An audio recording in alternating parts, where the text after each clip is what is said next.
Tef, G, miss you, cut. Talk to him. Yeah. Yeah. Swerving in the rain on the perk, my sight there. Mhm. Speeding the reverse on the curve, you niggas dead. Yeah. It's Jay. Yeah. Let's talk to him. I'm always hoping that family got me. Used to rock the Gore-Tex with the baggy Omavis. When my uncle died, I carried the body. High at the funeral, sunglasses and Visine. I need like 4 hands just to count all the murders.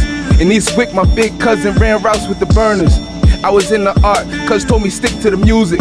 It's too bad my little cousins had different influence. You know distance will do it, that's why I get to sit through it. Niggas used to slap box, I'd chip you a new one. Got drunk, got lit till we sick and we threw up. Got juices from the bodega, I'm sipping the blue ones. They used to give us candy and shit cause they knew us. But then we got older and niggas got reckless. Time wasn't invested, no one was there to direct us. We all had a dream to be entrepreneurs. We all wanted hella money just flossing in cars. We all had it fucked up, we never achieved it. No game plan to get money, just knew that we needed. That's a recipe for disaster. Niggas trapped to get cash up. Desperate for a meal, almost gave up my masters. Desperate for the dream, had me sleeping in cars. Had no humility for problems I needed to solve. Shit. Stupidity's never based upon your common sense. It's based on decisions you make and when your life is stressed. When your main man on the right is trying to fight your left. When bitches clown your sneakers, it's hard to take righteous steps. Lose your morals, compromising what you might accept. Convince yourself it's just a moment, half your life is left. With that said, rest in peace to all the homies. I seen a lot of good mothers need consoling. I seen a lot of good brothers leave too early. For high society, it's just another news story. Yeah, it's just another news story. You gotta clap that one up. That was crazy. That was crazy. Prison of Millions presents Black Phantom Behind the Bars. And who am I here with? Jase Harley in the building. And where you from, Jase Harley? Hey, Jersey all day, all over Jersey though, you know? What area do you rep though from Jersey? I mean, that's like we gotta get into that. You know what I mean? Like I'm from all over, and you know, in terms of like my family, my heritage, I guess you could call it. Like my family, everything is Elizabeth, New Jersey. Yeah, You got friends out there too? Yo, I mean, friends, family, everything. Like my family, like the Holland Sheds. You go to Elizabeth and you know downtown Elizabeth. You know, you talk to anybody that's from there, they know a Holland Shed family. That's my family. Right, you know, the Grahams, the Holland Sheds. You know, it's a lot of us. But I went to school in South Jersey. I grew up and you know going to school in South Jersey. So I was always torn between it because like my family up north always felt like South Jersey was corny. Why do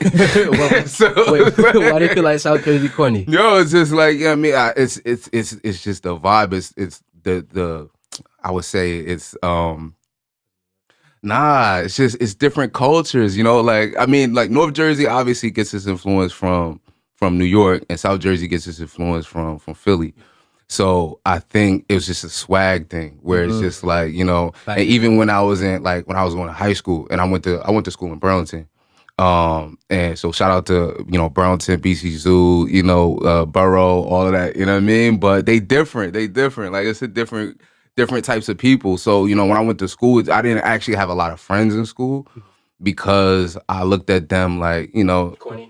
yeah, it's like, yo, if my family was here, y'all wouldn't look, you know what I mean? Y'all, Yeah. you know, almost like, you know, you look at, like, it's almost like, I just felt like they was, you know, at certain points trying too hard. You know, trying to be, you know, accepted in a certain way too much. And, you know, it's no disrespect. You know, I love, you know, because so I grew up at, you know, in terms of that's why I said is that it's a torn dynamic because it's like, you know, when I would go to school and see certain people and, you know, it's just, you know, they, without trying to hurt anybody. Say how it is, bro. Yeah. I'm trying to be, you know, like respectful, you know, because that's not, you know, that's not my MO. But I'm just saying in terms of like when I was younger, it was just like I felt like, you know, people trying too hard. You know, it's just like I'm getting into trouble for the sake of just proving that you know what I mean, just like trying, just that you bout it. That's right. What, and that was like, yo, I couldn't. I'm like, yeah, nah, bro, I'm good on that energy. Like, you know what I mean, I'm good.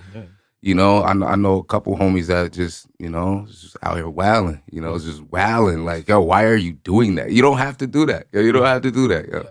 You Makes know, sense. we still got love for you. You don't got to do that. You know, and I guess the swag, like I said, the swag was different. The clothing is different. You know, I think Philly's much more grunge. Grunge, it's real like, it's gritty, whereas North Jersey a little more pretty. In terms of like a little more like yo, what you Pristine. got on, bro? Like, like yo, why you rocking that? Like why or like when I or we even our talk, you know what I mean? Like they I think that's one thing that grew on people was South Jersey, Philly talk. Okay, where Like but like back then. John John, and like like yeah, I John used and to go stuff. around my cousin saying John. They'd be like, yo, what are you talking about? Yo? What are you Like, talking what about, are you fam? saying, Yeah. yo?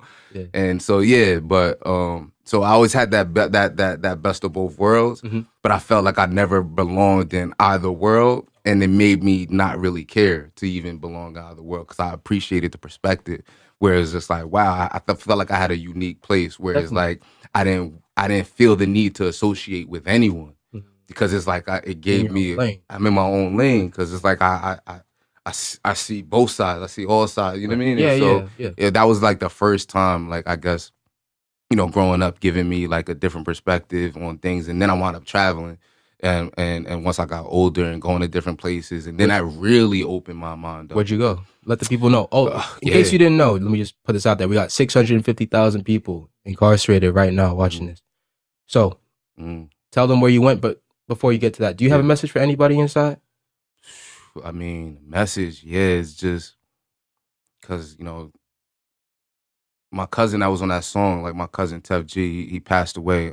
He was murdered when we were younger. He was before his 21st birthday, right before his 21st birthday. And but he was locked up for a few years, and then he came home, and my homie, I have a couple homies that was locked down, and just I went through hell. My bro Zoo Life, we went to school together, and he was locked. He was 10 years, and one thing I helped him with when he came out, he wanted to do a documentary About called what? "Breaking the Cage" Okay. about the prison system and the incarceration rates of Black youth, Yeah. and how a lot of Black youth are tried as adults. Yeah. You Yeah, they are. know, Yeah. yeah, 16, getting yep, tried as an 60, adult. yep, Facts. exactly for nonviolent crimes.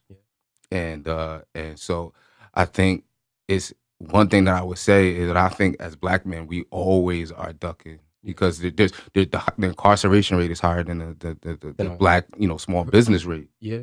You know what I mean? There's more of us incarcerated than us that own small businesses, and I don't think that's by accident. I feel like that's a by problem. design. That's a problem. Yeah. And so I think anything to say to anyone is is hold it down, obviously, Yeah. and get through. And on the other side of this, I think is is a blessing, but I think it's in the mindset. I think understanding that they want to put us back in. When you in there, it's like get through it. But then it's like being around the right people once you get out. It's like Right. that's probably like Not going back to the same block, same community, doing the same exactly stuff. doing this 100%. exactly. Yeah, it's a cycle. And so almost like planning that transition when you win, so that way when you get out, you're around the right people, you're associated around the right people with the right mental, Yeah. people that actually care about you and want to see you win. Yeah. Not Yeah. people that just want to throw you right back into the cage, 100%. because it's a lot of jealousy, it's a lot of fakeness, it's a lot of corny people trying to like, position themselves as something that something real, and it's like, yeah, nah, that's not 100%. it. So But going back to your travels, where have you been, first of all? And I also heard you lived in some other places too. So tell me about that. But so I started traveling in the States, and it wasn't until like my music went viral for the first time. what was that? How old Like, were you? I was almost 30, bro. It's Okay. like I was like 28, 29 Okay. probably when my music first like took off. And I felt like I was late in the game. Yeah. So but once the like stream revenue started coming in, different things, it really it allowed for opportunities that I didn't have before. because I was a substitute teacher before I started What were you doing teaching? music. What were you Yo, teaching? everything. Yo, they had me doing everything. Yo, they put me with all the bad kids, quote unquote bad kids. But they were cool though, weren't they? Oh, they was mad cool, Exactly, you know. But exactly. it's just like, but the problem is in certain school systems, they don't want you to keep it a buck with kids. No. That was my issue because I'm gonna keep it a buck with all the kids, you know. Mhm. And it's like, this is the conversation. One of the kids came to me, and he's just like, "Yo, when I get older, I want to go to prison." And I Huh? was like, "Yo, this is seventh grade. He's in seventh grade. I'll never forget." And I'm like, "Yo, bro, like, what do you like? What do you mean you want to go?" He's like, "Yo, my uncle went to jail." He said, "Yo, when you in prison, yo, you get everything for free. They fix your teeth, you get free food, everything." He's like, "Yo, when I get older, I want to go to prison." I'm like, "Yo, bro, that's not the move, yo. As young black men, you know what I mean, we gotta strive for better." I was like, "Yo, you know, man, grown men, you know, rape, murder, you know, there's a lot going on in prison that, You you don't know, know. it's you don't know about." And I'm like, it's bigger than just getting your teeth fixed and working out all day, bro. Yeah. And one of the white teachers overheard that, you know. And what they say. Oh yeah, and they didn't say nothing to me because, you know, it's all that, it's a passive aggressiveness. So they told the principal, happened to be black principal. So anyway, yeah, so the principal calls me. He's like, "Yo, so, you know, heard you was talking to this young black man, da, da, da, da." Not even didn't say young black man, but he's like, "I heard you told one of the students," whatever. I said, you know, as a young black man talking to another, I felt that it was my responsibility to tell him that, you know, because he's already been kicked out of 3 schools. So, you know, It's on track. yeah, he's on track to, you know, and with the dialogue that he's telling me, like, "Yo, this is a warning." Principal, like, "Yo, your job isn't to help the students. Your job isn't to talk to the students and encourage them. Your job is to pass out paperwork. That's your job, pass out paperwork." He's like, at this point, I don't want you working in this district." I said, "What? Yo, that is extreme, yo. That's extreme." So, but it was the best thing that happened to me because it was like he canceled all my days. He canceled everything. You know what I mean? Like, and I had my daughter was just born at the time. Like, I had a fresh, you know, like, yeah, like 2-year-old. My daughter's like 2 at the time, you know, and she's like, my daughter's going on 16 now. So it's like, yeah, she's in high school. But at the time, it was just like it broke me in a lot of ways, you know, and I was like, I gotta do something different. I gotta try something different. I gotta take control of my life and not put it in the hands of other people who don't have my you know, my best wishes, or, you know, what's beneficial for me. They don't have that at heart. So with that, I left. I moved to Jersey City. I started crashing. I lived in a hill for a little bit. Neptune, shout out to my bro Struggle, showing love. He let me crash in his spot for a little bit, and that's kind of like where it started taking off. I moved to Jersey City, and then I wound up finding a studio in Hoboken, and I found it crazy. It was like completely by accident. Like, I wound up calling the spot about a different thing. And the guy, like, my name is Jason. So the dude called me one day. He's like, "Hey, he left me a message like, Jason, hey," like, but it was after like months after I'd already talked to him.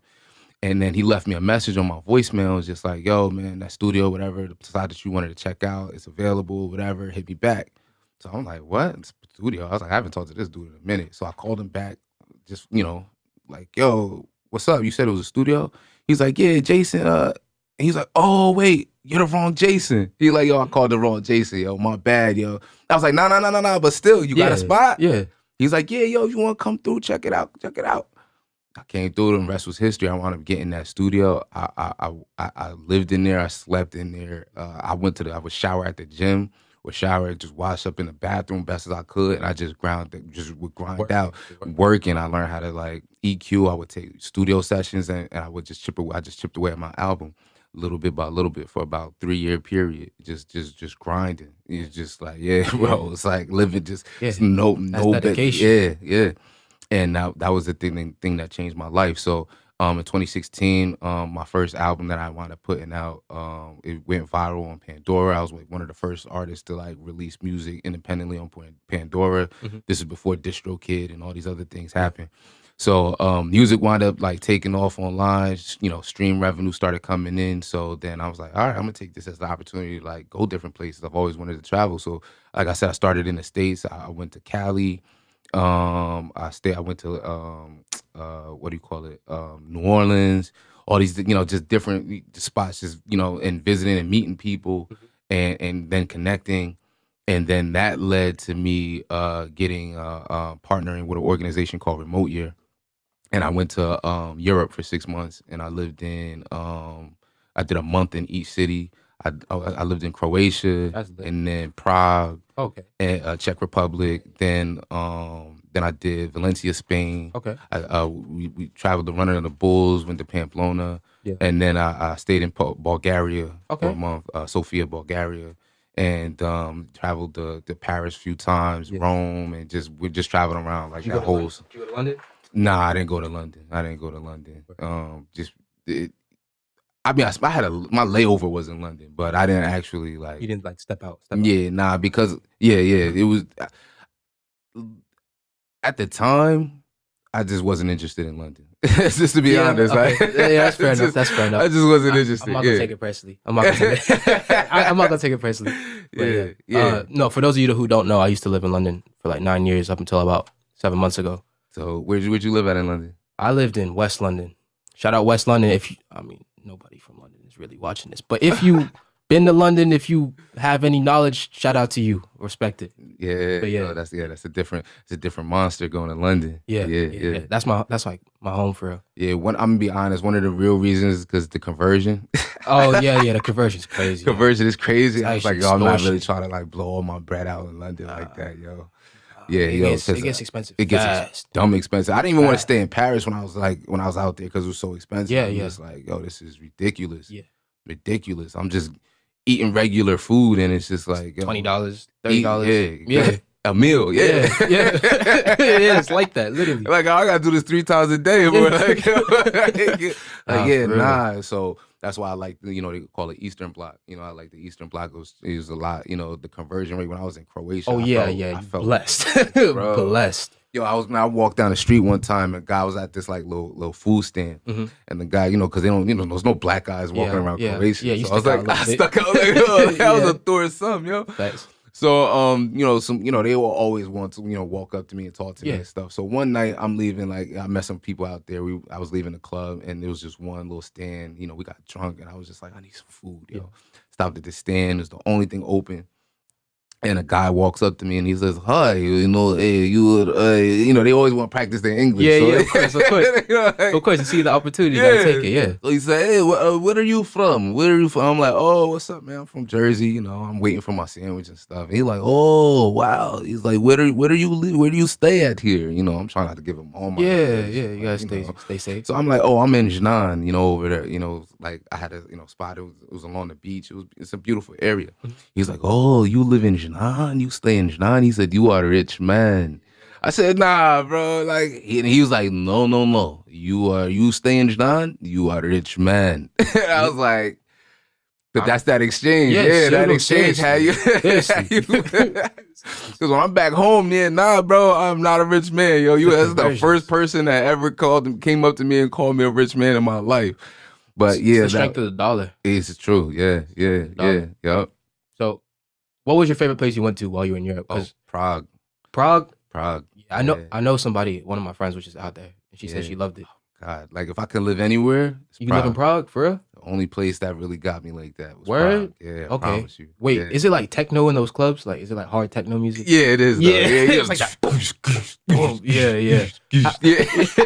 But you like it though? Do you like the hard techno? Nah, no, I don't. Yeah, I don't I'm like just it not a either. place that I go for like For the music. the music. Yeah, Okay, nah, facts. at all. It would be a place just to bring music, if anything, yeah, to expose them to some different Western music. stuff. Okay, I Yeah, feel like, you. things that they never heard before. Did you get into their music at all? Like any like traditional folk? Any of that? Yeah. There's I sampled a bunch of, so my third album, I sampled some of like, Eastern, like European music, Mhm. that I just heard over there because I made a few friends, but one of my I wound up helping. It was a group of like kids or whatever. They had like, those orphanages and things over there or whatever. So through Remote Year, they had us like partnering with these different, groups to help out. And they knew I did art and stuff. So they had me meet up with a bunch of kids. And it was it was in Split, Croatia. Okay. So they had a section called Split 3. And it was the anniversary of Split 3. They had like built this up, and so they had this like special day. Mhm. And so they had me, I basically went there. I was helping out with all the kids. Yeah. Oh, so you were really like involved? Yeah, I was really involved. Yeah, Yeah, that's what's up. And one of the homies, like he wanted to become my homie, but I didn't know him at the time. He was DJing. Okay. And he was playing some jams, and I'm like, "Yo, what playing jams? is this?" Yeah, but it was in Croatian. I'm like, "Yo, this is fire! That's what is this?" Mhm. And so I wound up like asking him. I went up to him, like, like, "Yo, what you playing?" And he's like, "Oh, this is Grupo, whatever. I forget the name of the group, whatever." But the song was called Osmije, which means smile. And so like that's one of my favorite songs. Is that like a Croatian. club song? Is it like a chill Nah, song? it's a 1970s kind of like rock groove, Okay, by like I think it's Grupo 22 or something like that is the name of the group. But anyway, that kind of got me exposed to their music, and then he and I became friends. We wound up hanging out, and then obviously he just put me up on mad different things. Yo, check this out, check this out, check this out. Did you pick up any Croatian, any Serbian, any well, any of that? Croatian, yeah, Croatian, yeah, like Dobar dan, like teach people good. Teach people some words. Tell them, let them know. Dobar dan means like good day, like you know what I mean. Dobar dan is good day. Yeah, Dobar nič or Dobar nak, something like that, because they're it's like good night. It's like reverse, right? And when you go to like Bulgaria and Croatia, a lot of it's a lot of the language is similar. Yeah. It's just little subtle differences. All stems from like Russian. But it all stems from Cyrillic. They all have the same alphabet. So I had to learn how to read the alphabet. Oh, they have extra letters in the alphabet, right? Yeah, that's crazy. Not even just extra, they're completely different letters, yo. Like a lot of the letters. Like the enunciations of each one is different, right? Everything, yo. Everything is just so, it's so I had to learn how to read certain things, like, oh, that's a pizza shop that says pizza, but but don't say pizza. But it's like you just piece it together. You could see that's a pizza shop, and it say, well, I don't know what those letters are, but I'm assuming it says pizza. Right. So it's like you kind of pick it up over time. You pick it up, and you like, oh, that must be a P. That's a I. That's a A. And when you start, you start seeing things, and once you see repetition, and you start piecing it together. Yeah, so that's cool. So that's how it worked. And then my second favorite place is Tokyo. Tokyo? I actually want to go to Tokyo so badly. Oh my God, I love Tokyo. I feel like I had some of the most fun in my life. What'd you do out there? Like, what was the top 5 experiences in Tokyo? Or like things that maybe we wouldn't even know about over in America at all? Yeah, all right. Whoa. All right, top 5, because I went to Tokyo twice. So my first time, both times because the first time I went by myself. Okay. Second time I took my girl at the time and my homie who helped me with music. Mm-hmm. And I would say we DJ. I wound up doing it like a little DJ set. We met some friends out there. Made some friends, I guess. The first time I went out there. Mm-hmm. And we wound up I guess, top 5 thing I would say a place called Team Planet Team Labs. Team Labs? Yeah, Team Planet Labs. Something like that. Skateboarding? Nah, it's like these exhibits where it's like these interactive exhibits. You go there, it's this whole like warehouse building, and they turn all the rooms into exhibits. These interactive cool. like exhibits and lights. It's like lights, interactive, like almost like, I'm not gonna say VR, but it's like augmenting your reality. Yeah, it's like an augmented kind of reality type of thing, and then they update these exhibits, periodically. But that's one of the dopest places that I went to out there. I went to Tokyo Tower, which is like modeled after like what is that? The Eiffel Tower. Yeah, and it's super dope, overlooking the top, and you can see like I think it's what is that Mount Fuji? Fuji. Yeah, you can see all of that in the distance. That was dope. I stayed in Shibuya, so I would say like just that in itself was like the number one. Like Shibuya was number one. Yeah, I would say just. That would be my number one thing. Stay in Shibuya. They got the Shibuya crossing, which is like, but where I was at was like it's in a cut. It's like, cause when I go places, I don't like. You don't like staying where the tourists I don't like staying where the tourists go. I like staying where the regular people. I want to be amongst the people. I want to because I want the experience. You know what I mean? If somebody gonna come out to Jersey, I'm not gonna tell them to go stay at the. You know what I mean? It's like yo, come chill with us, come hang out, man. Come to local spots. Local spots. So that's always what I go for when I go places. Mm-hmm. And so I think those 2 places, Prague, Tokyo, in terms of like going off the beaten path and staying in places that are like. Not like the touristy kind of places. Right. Oh, I loved it. I have an interesting question actually. Mm-hmm. I know in like Korea, there's a big U.S. influence on like their culture, their music, but it's like they kind of incorporate it into what they already have. What extent has American culture influenced what you saw in Japan? do you think? Oh, American culture? Yeah. I mean, I am fully American. Once I realized, once I left, yo, like I am like No, but I mean, like in the sense of, do you think American culture, like what we have here, has had an influence in Japan? Like, did you see anything that you thought, oh, that looks a little familiar, or like that could be? the American influences are just in certain things in the language that I realized. Like, no, like when you're there, they're fully much like It's them. it's them. Okay, facts. They don't really.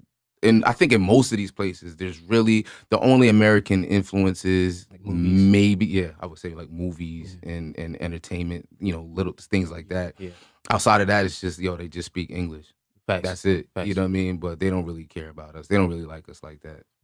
Yo, yeah. They don't really like a lot of countries have this like shared view of America that I don't think a lot of Americans are aware of. That's why that's when I realized like, oh, I'm an American. It was like because it's the contrast is huge. it's huge. It's crazy. It's huge. You just see like, oh, most of the world just doesn't do what we do. Even the food is different. Yeah. I just like the food regulations are different. Exactly. So a lot of things are just banned, Yeah. over there that you just don't have access to, I remember one day I was like, I went out to the club with some friends. I was dehydrated. I just went to the store looking for some coconut water. I was like, yo, ain't no coconuts out here. Yo. Oh yeah, facts. Yo, I just went to go order fish, and it came, and it came with a head on it. Oh yeah, I was literally about to say it came with a head on it. Yeah. Like, yo, wait, what? Yo, wait, y'all don't. It come with eyes and a brain on all it. of it. Like, yo, everything. Fish. Yo, you get the whole fish. fish. I don't want this. Yo. I just wanted some fish and chips, bro. Wanted some filet. I wanted, yo. You wanted the filet. They're like, oh yeah, no, that you cannot get that around here. You want the fish? No. Get We the have fish. good beef. You know, it's fresh Good though. steak. It's free range. Yeah. Exactly. The chicken, everything. Oh, that's another Cause I don't even really bang with like KFC. No. But when I went to the KFC over there, Where? it tastes like the '80s, bro. I'm Japan? telling you, or just in Europe. Oh yeah, So yeah. Because my second time in Tokyo, I went around Christmas, and so for Christmas, everybody gets a bucket. They call it a barrel of chicken. Our bucket, they call it a barrel. So that's one of the things. They be eating KFC on Christmas. On Christmas, everybody Christmas goes get a barrel of chicken, and so you order the barrel. And so the funny thing about like the English, right? So my homie, whatever, that he speaks like a dude I met over there. He's British, but he's lived over there for like 15 years and So he 10, speaks 15, Japanese. fluent Japanese. Yeah. So we were all going out to breakfast one time, and he was on his bike though. So he's like, "Yo, I'll bike over there. I'll meet you. Just grab the taxi. Just tell the taxi that you're gonna go to the meeting at the Opera House." So I get in the taxi or whatever. I say, Opera House. Dude's like, I don't know. What are you talking about? Like, I said, Tokyo Opera House. He's like, oh, no. He just didn't know. Yeah. So I'm like trying to go on the Google Translate? the translator. Yeah. It's not working. Not like working? I'm like, I'm trying to. You start singing? Yeah. So my homie on the bike, he's like, I guess he comes up, and I'm like, yo, bro, I'm trying to tell him like to go to the Opera House. Oh, he said, okay. Well, he said, no problem. He goes to the driver. He said, Tokyo Opera House. And dude said, all right. Yeah. I was like, yo, bro, that's exactly what I just said. Like, but it wasn't. It wasn't the same. Exactly. It wasn't the same. Tokyo Opera. It's because of like the way they speak. It's like the syllables. Exactly, yeah. It doesn't register. It's like you're speaking English, bro. Exactly. Yeah. So another thing, like when I went to this one restaurant, they had hazelnut. It was like this hazelnut spread. Yeah. But on the thing it said hazelnut. Was it German? H-A-Z-E? No, it's just the way they pronounce R. Oh, hazer. Oh, I didn't even think about that. Yo, it's the way they pronounce R. Yeah. So little things like that I realized, like, oh, yo, that's wild. Like, you just pick up on little things as you travel. That's cool though. Yeah. So but in terms of like our influences, is just in, I think, them putting English on certain things so that they know when we come here, we can kind of figure it out. Facts. Facts. Oh yeah, that's cool. Yeah, but other than that, no, they don't. They're like, you can learn our stuff. I mean, that's fair enough though. And France is like, obviously carry like, I already know what it is. There's no English. No, that is insulting. No, but fact. I remember when I was with my mom, we went to Paris. I was little. I wasn't little, but I was younger. And like, I just remember I walked up to somebody. I think it was like a restaurant near the Seine. And I'm just trying to order food. I'm like, yo, can I get a pain au chocolat, please? And he's just looks me up and down like, "Are you really speaking English to me right now?" I was What? like, "What do you expect me to do with tourists?" Yeah, but like he yeah. wasn't going for it. Yeah, nah, they don't like that, yo. Nah. The ultimate disrespect, yo. But Parisians get a little OD with the like feeling disrespected by foreigners. Y'all need to chill. Respectfully. Respectfully. Respectfully. Y'all need to chill. But one thing, I met people from other parts of France, and they like, no, the Parisians aren't French. Yo. That's one thing I heard. They're like, yo, they're not like us. The Parisians are very snobby. Parisians are Parisians. They are not they're not the French. You know, bro, like a lot of Parisians get a bad rap in the UK. Like people just don't mess with a lot of French people in the UK because they come over on that like you know what I'm talking about? Yeah. But then I had some Parisian friends and I still get on them like, nah, Paris, bro. Respectfully. It does, yo. It really does, yo. That was the most overrated city I've ever gone I to. agree. Was Paris. I agree. It's dirty. It's like I was like, yo, the rats are this big. And like also the way that they have like their city set up is crazy. Like they have all the immigrant communities pushed. Oh yeah. Outside. Yeah. Yeah. Yeah, they broke it down into it's called obviously, but arrondissement, and then they got the first arrondissement, and then goes all the way up, you know. And I stayed in like I think like the Louvre and all that stuff is it's like kind of central. Central, yeah. And I stayed in I think it was like the 9th arrondissement or 11th, something like that. And it was on the outskirts. So I had like an hour walk into like the city. Walking? I would walk. Yeah, I would walk because I'm wild. I told you I want to do it like I want to do it like how the locals do. I got a train pass and everything. Okay. You know, but metro. You probably blend in though. Yeah, definitely. Slick, Definitely. Yeah. The first time I walked and then I was like, I need to get this metro pass. Yeah. I was dehydrated. I walked like an hour and a half. I was sweating in the Can't middle do of it. summer. Yeah. Can't do it. So I was like, yeah, nah, I gotta, yeah. But anyway, when I was out in the 11th, and it's obviously, like you said, it's just very different. Yeah. You know, the community, Definitely. everything, how people talk, and everything was more. And I wound up actually going to a couple parties out there with some randoms, some random people. They like, It was lit. and they're like, oh, where you from, man? I was like, oh, you know, I'm from, U.S., United States. Like, oh, American. American. You ever been to Paris before? No, it's my first time. Oh, no, we have to show you a good time. We got to show you a good time. You have to go to Paris. Yeah. You go some Yo, clubs? they got me, yeah, bro. Yo. They took me. I was wilding. Parisian clubs are different though. Yeah, no, very different. I got offered, all types of wild stuff. Yeah, like, I'm not even. Yeah, I was like, nah, y'all not taking my my lungs or whatever. You're not taking my kidneys out tonight. I was like, nah, I politely, I declined. Yeah, understandable. Yeah, but it was a wild night. Did you got on the Eurostar at all? No. Would you go back to Europe? Yeah. If you go back, actually in the plans. It's in the plans. Okay, well, when you go back, you need to ride the Eurostar. Okay. You can ride. Yo, this is crazy. You can ride from like Amsterdam or even past Amsterdam, like the Netherlands. Past like you could go. Okay, you could go Germany to like Belgium to like Netherlands to even London and then Paris and then just keep going. Everything's connected. Yeah, seriously, it's called interrailing. Okay. It's super fun. If my people inside, if any of you make it to Europe, definitely take up interrailing. It's a great way to experience European culture and just take it all in super fast and just see the world. But what's some places you'd like to go that you haven't been to before? Oh man, well, London definitely. Okay, obviously. yeah. If you come out to London, you gotta let me know. Yeah, I'm gonna show you around and stuff. My man, dope. Yeah.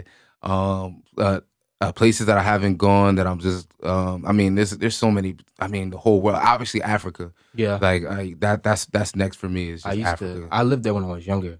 Yeah. I lived in West Africa with my mom. We lived in Liberia. Oh, Liberia. What part? I lived in Monrovia. Monrovia. Yeah. Okay, that's like the capital, right? Yeah. So, yeah. But like I remember my dad came over. Like we ventured off into like basically the slums, and we were just driving, and I look out the window. I'm a soccer. I'm a soccer player.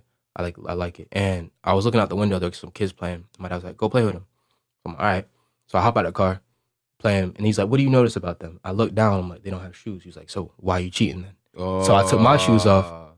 We started playing, and like in that moment, I'm not thinking like, "Oh, I'm an American kid" or "Oh, you're a Liberian kid." We're just playing. We're playing soccer, and then we all like. I mean, it wasn't like breaking bread, but like we all drank like these bags of water together. Like we were just chilling like kids. And then I gave my shoes away, and that was just like a core memory of being out there. That's fire. Yeah. Wow. Powerful. Sure. It's my understanding that you're also a producer on top of the hard bars. You made that beat, right? Yeah, I did. Yeah. Okay. So let the people know. Yeah, I mean, classically trained pianist. Been doing over 20 years, just playing. Like I've always just had a love for art and music. Yeah. And I think that's what allowed me. That's what kept me out of trouble, kept me out of the streets to a certain degree. As far as like my cousins and like my family, a lot of my family members, they actually encouraged me to pursue because they're like, yo, like you That's dope. somebody. Yeah, Yeah. my cousin was wilding, like my cousin Tef G, when he was younger, he was wilding from a super young age, like Yeah. wilding. Yeah. And I would just make all the beats. He was the rapper at that time. I ain't really rap like that back then. I was just wanted to make all the beats. I just, I was the producer, and I just wanted, just hot bars on. Yeah, 100%. Yeah. So I was I was like the core of the group. You kind of control the motion. You putting it all together. I was like the RZA. Yeah, You know what I mean? yeah, I make yeah. the beats I and feel that. everybody, You comes kinda together. Put it on. Yeah. And then I would produce everybody's tracks and Right. stuff like that, and then we would record, and like that was it. I didn't come into finding my voice until much later. It was much later.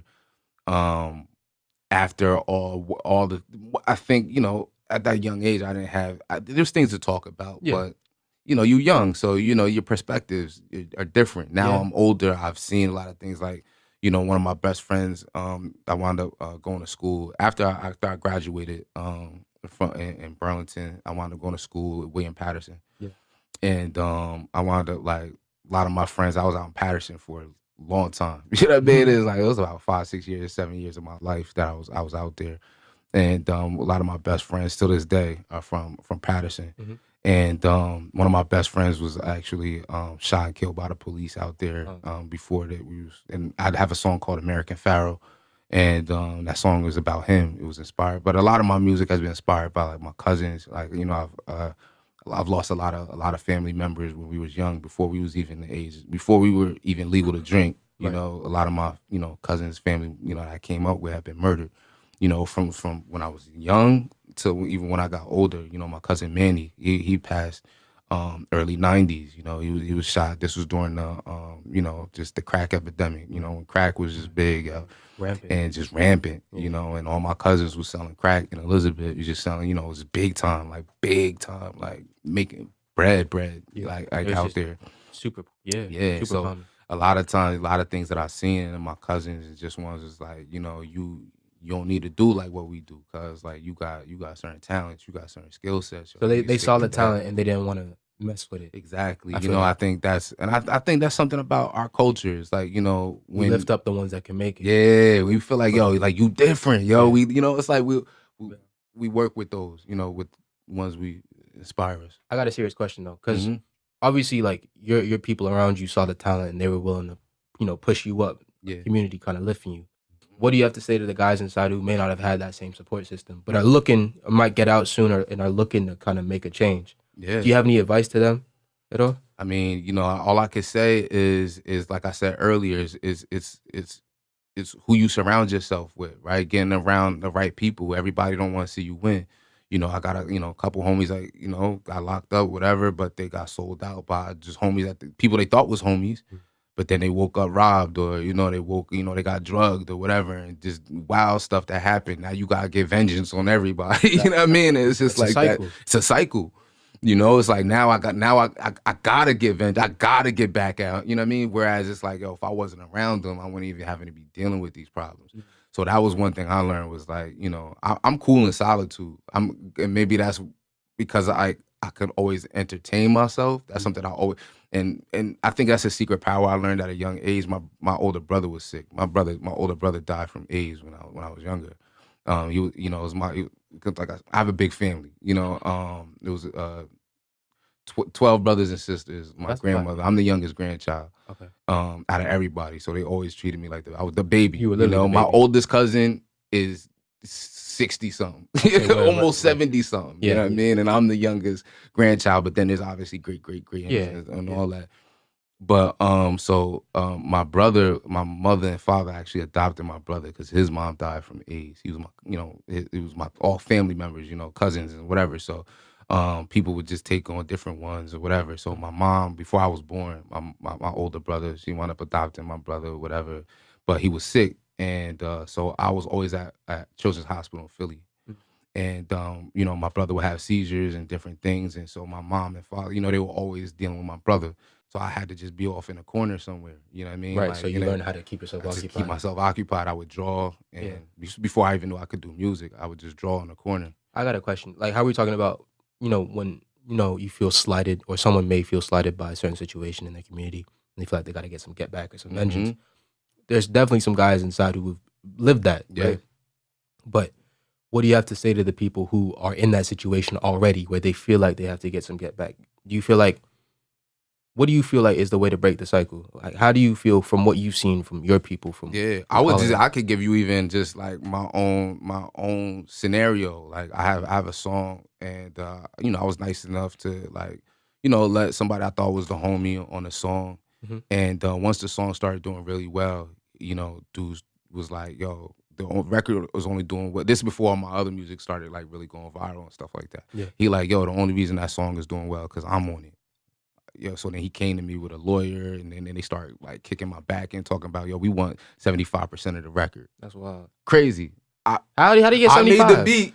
It's my song. You can't even do that. I featured you on it. I gave You should get 75. Theoretically. Yeah, exactly. Theoretically, that's exactly. You know, honestly, I should get 80. You know, I was nice enough to give him, you know, Did you engineer it too? everything. And I produced the music video. I did everything You for should it. get 85.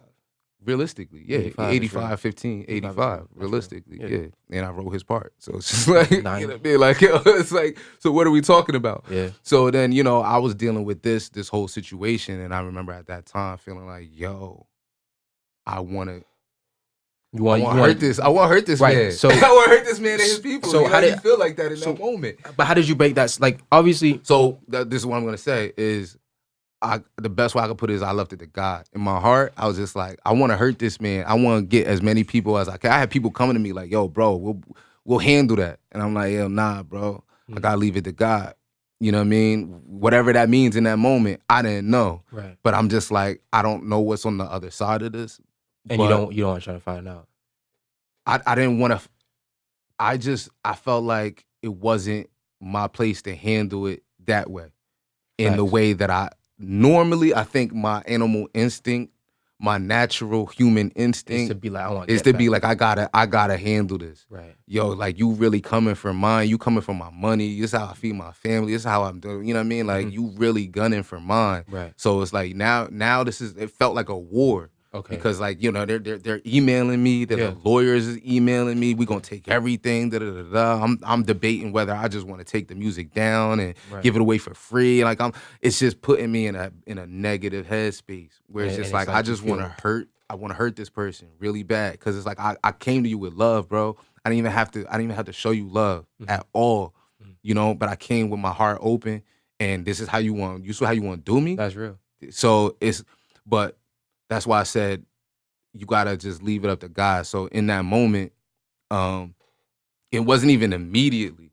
It was just like the song that he was trying to do, and whatever. Like I said, I was going through all that, but then another song of mine wound up going viral, and crazy. It was just this whole situation. I don't even. Where basically, I have a song called "American Pharaoh."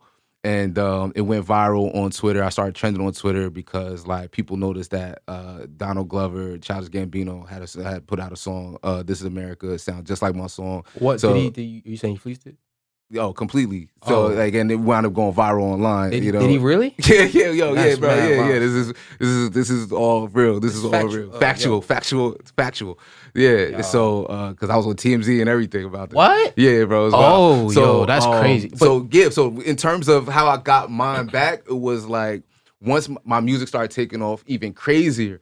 And without them, and then I wound up taking him off songs and everything, and then he wound up coming back and apologizing to me. Because he was trying to get on. And then he's just like, yo, my manager wound up taking advantage of me. He's like, yo, I owe him. We're in court right now. He's suing me for $25,000 and all this other. It's like, yo, you got yours, bro. Like, that's that karma, bro. Like, I didn't have to get mine. Like, you got it worse off, because now my music's taking off, and it's not even a song that you was on. It's other things. So it goes to show that it wasn't you the way that y'all thought it was. It was actually the talent. Everything was within me. But we knew that. But He you didn't know, know when that. at that moment, you know, when people coming at you like that, It's hard it almost to- makes you second guess. I was second guessing, like, damn, like, you know, like, because that's the only song at that time that had really taken off, you Right. know, and so, and then it's ironic, like within a month and a half, Childish Gambino released that song, sounds just like my song, my blows up, goes viral, and then it's just like, yo, all them emails just stop. Stop, because like, what y'all gonna say to me, bro? You can't. Y'all made that one go viral too. Yeah. Y'all made Childish Gambino take that one too. Yeah. So yeah, nah, bro. It's like at this point, y'all they didn't have a leg to stand on. I got a question. Mm-hmm. So you took a step back and you said, I'm gonna let God handle it. Mhm. And so whatever that looks like for people inside, that could be, let me just step back, let me not get involved with that beef. But what do you have to say to the guys that feel like they might be too deep in and want to take a step back but don't know how? Like, I know you said before you kind of know how to keep yourself busy, solitude, because you're the youngest, etc. I kind of understand I'm an only child, so I had to learn how to just keep myself occupied. But there might be people in there that all they know is chilling with the boys. All they know is running around. All they know is being about that life. I mean, like, best way I could put it is, yo, like, my mom would always tell me, an idle mind is the devil's playground. Like, yo, get busy. If you're not busy, I'll make you busy. Getting busy looks like getting a GED. Getting busy looks like enrolling in classes or picking up a trade. Getting busy includes talking to your warden and asking Andre Norman to come and speak at your prison. Yeah. Yeah. It also, I think it also can include just meditating, just self-time, taking time out to yourself to just like, to sit with your thoughts and process things. A lot of times we be reactive because we be in the moment. Thanks. We don't really process things. You know, that's something I had to do because, you know, I get angry, yo. Like, I wanted to, like, you know, you get angry, especially when, you know, systemically, like, we go through things. And so we, like, I think we all dealing with a little bit of trauma in a lot of ways and how we process it, especially as black men. Yeah. You know, it's like, yo, like, you don't understand what I'm dealing with, bro. I will hurt you. You know what I mean? And it don't even got to be you. I'm going to hurt you for the other things that I'm feeling. I'm feeling it in the moment. And so it's just like, I got to process all of this. Like, yo, where is this rage coming from? Did you really make me this rageful? Or am I rageful because you reminded me of something that somebody did to me before? Probably. Like, one thing that happened to me when I was younger, I got accused of doing things I ain't do. Right. You know, by white people. Oh, you did that. No, I actually know I didn't. I don't like when people accuse me of things that I didn't do. I will black on you. You know what I mean? I will fight for what's, you know what I mean? Yeah. So, it's like I had to learn to let certain things go and be in that moment. And this is good. I think this is even a relationship. So I gotta step away and process certain things, yo. Sometimes I had to realize, like, the person in front of me isn't always my enemy. Right. You know, or because of what they're saying, or like even if they're in a situation where they feel like they're being attacked or you're being attacked, I think sometimes it's just processing and seeing, all right, what's the best way? Because sometimes it might feel like it's only an A and B option. Right. But I think our choice is I think what wisdom is, and I think that's what is we all have to seek. So it's out. about being like proactive rather than reactive. Exactly, and saying, okay, it feels like there's an A and B, but let me process this, and maybe there's a C, D, E, F, G. So you really got to take a step. If you feel like you're in a situation where you're getting hot or something about to kick off, just take a second. Try to remember this. Remember this conversation that we're having right now, and try to take a second and just step back and think, what else could I do? And I learned chess at a young age. Yeah. So You nice at chess? nice at it. Yo. Okay, nice facts. chess, We gotta yo. play sometime. Yeah. Matter of fact, we So gotta I see produce. moves ahead. That's what I was gonna say. Just real quick, to see the moves ahead, Facts. to see how this Facts. is gonna react and create ripples effects. And you gotta be able to see that without making a move. Because once you touch the piece, you move. That's your move. You gotta think so you about gotta it. be able to see it, move it in your head, move the pieces. And I look at people in life situations like that as well. It is. It really is the same. You got to think about, what is this decision right now going to do for me tomorrow, in the next 5 seconds, and in the next 5 years. Exactly. It's all real, because it really does have a ripple effect. After hearing that beat, yo, on a separate note, I'm just gonna say we gotta work. Like, we gotta get some work in, bro. Absolutely. Because that beat was tough, and the bars are Appreciate cold it. too, of course. But Thank you. yeah. Do you have any advice for any young musicians, young talent in there? I know you draw too. Yeah. So I mean, like, any creative. Yeah, be true to yourself. I would say to thy own self, be true. You know, and that's it. You know, they said that there's 3 steps to creativity, is what a friend told me. He said there's it's imitation, and then it's imitation, emulation, and then innovation. And so it's like I think we all start by imitating, and I think the key is to get out of the imitation stage and take it slow, and then you're gonna start emulating. But the goal is to always to innovate, and be innovative. So I don't. Dev was telling you earlier, I don't really listen to a lot of people, but the reason is because you're trying to stay true to yourself. Trying to stay true to myself. That makes perfect without sense. having much influence. Right. Yeah, I feel like I kind of went through that. Like when I first started out, I was just copying, trying to like recreate beats, kind of like mimic my favorites, and then I started emulating it and like kind of being like, oh, this kind of sounds similar, but this is me. And then now I can kind of just tap into what I'm feeling in the moment, and I just throw it out, and it comes. Dope. Yeah, that's the key. Definitely. All right. That was it, y'all. That's the Prison of Millions presents Black Phantom Behind the Bars. We got it. Catch y'all next time.